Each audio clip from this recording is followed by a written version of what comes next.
first impressions.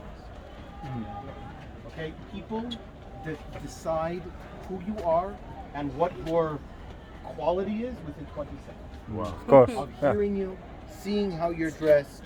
Now, it's not right. It's called prejudice. But Yeah, we all do first it. is the last We impression. cannot really.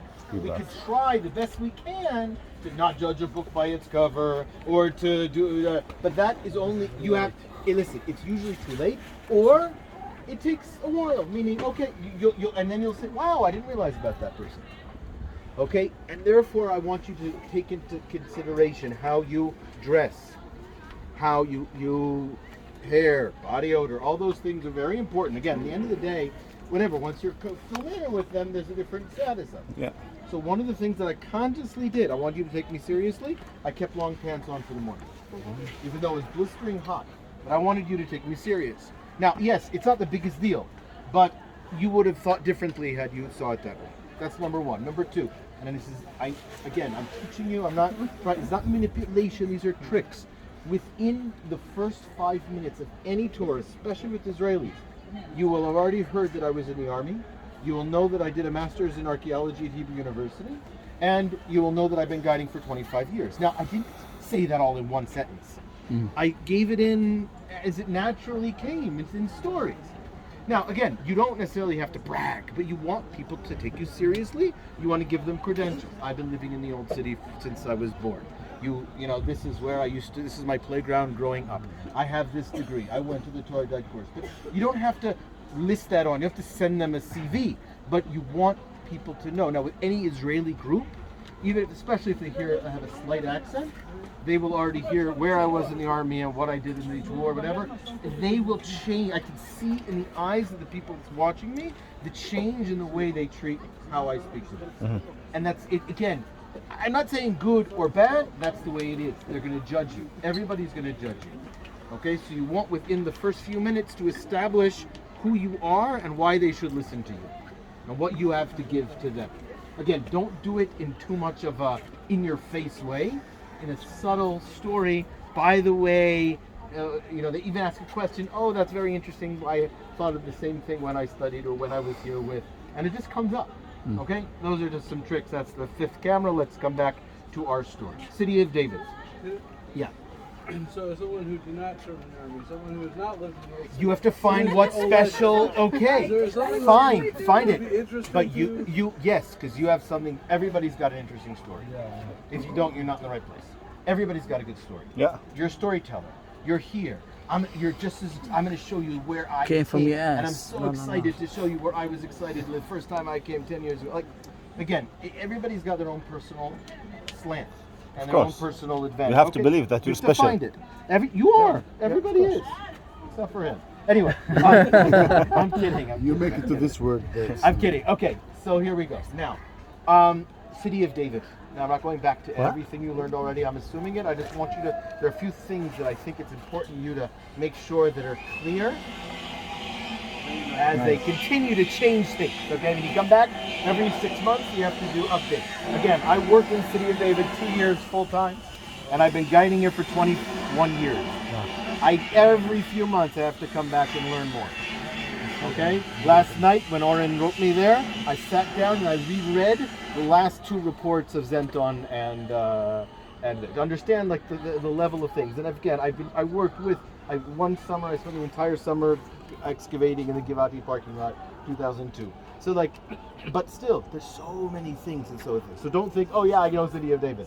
There's very few people. Even Ronnie Reich said he hasn't read every single article about it. Okay, so the bibliography of this area will be about 1,000, entries. And that's just the beginning. Okay, so let's get to our story. Up until the modern era, this part of the city had not retained its historic position as being the city of David, meaning people somewhere along history forgot that this was the ancient core of the city. And if you came 175 years ago and said, I want to see where David lived, they would not have brought you down here. You would have been up in the Tower of David and the whatever. I don't know what they would have shown you, but not here. It's only in the more recent excavators and explorers that came here that identified this as the ancient city. And therefore, when we tell our tourists the ancient city is outside of the old city. The walls of the old city of today were built by the Ottoman Turks 500 years ago, between the years 1535 and 1541. That's in Jerusalem history is practically modern. Okay, that's complete now. Where we are is the ancient core, and what you learned about last time is that the reason the city was built down here is not for strategic advantage, because it is surrounded on all sides by hills that overlook it, but for one reason: water. The ancient water source. Yeah, of course. The Spring. Gihon Gihon spring. spring, There's yeah. one spring, it's called the Gihon. Ronnie Reich wanted to suggest maybe it's En Shemesh in the boundaries that are written in the book of Joshua, but it's not 100% clear.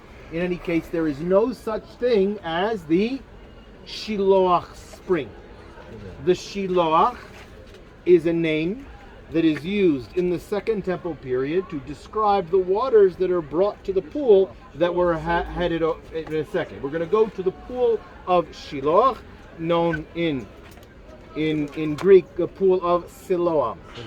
Okay, and that's what we're going to be, and that the name Siloam comes from that. Okay, so that we're going to get to. That's our next destination. On the way, we're going to walk through a number of other things, but that's our eventual objective right now.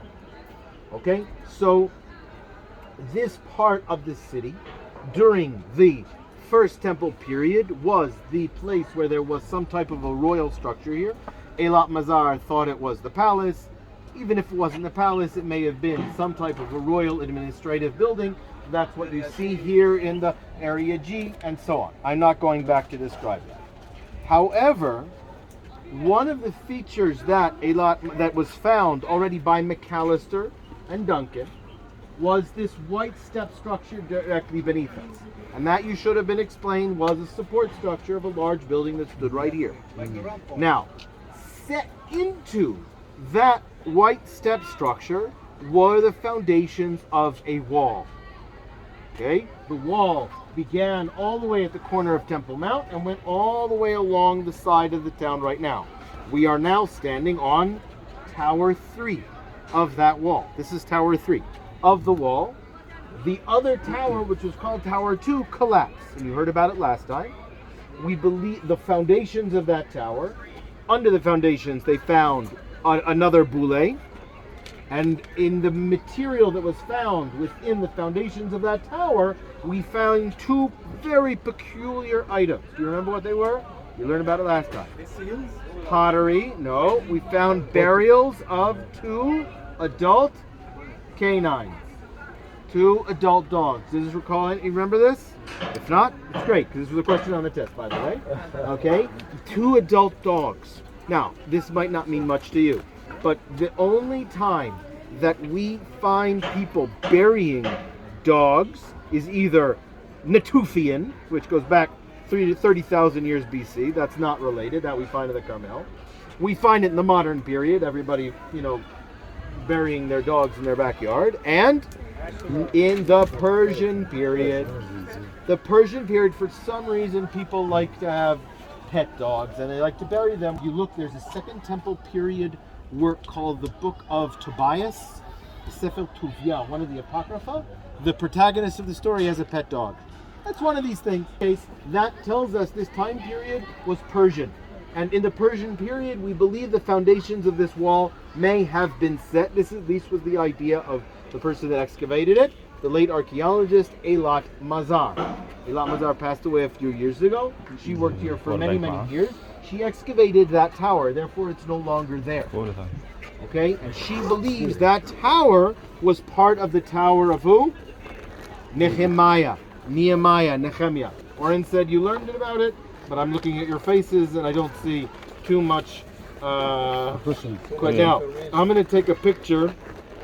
This map, okay, I don't get any credit for it, but it's my map, meaning I arranged that me and Ayal Meron went to the Sofer's house to get this map done. It was later integrated in other things. Any case, we'll take a picture and send it to everybody. Take a proper picture without there we go. with no, pick it from directly above. Okay, this is a map. You're not going to find it anywhere else in English. I'm the only person that has a copy of it in English because it was only published in It's not Hebrew. working. Okay, this map is a map of all the excavations conducted in this area since 1967. There's another map here, and we're talking about right now. We're in Area G. Actually, there's even a better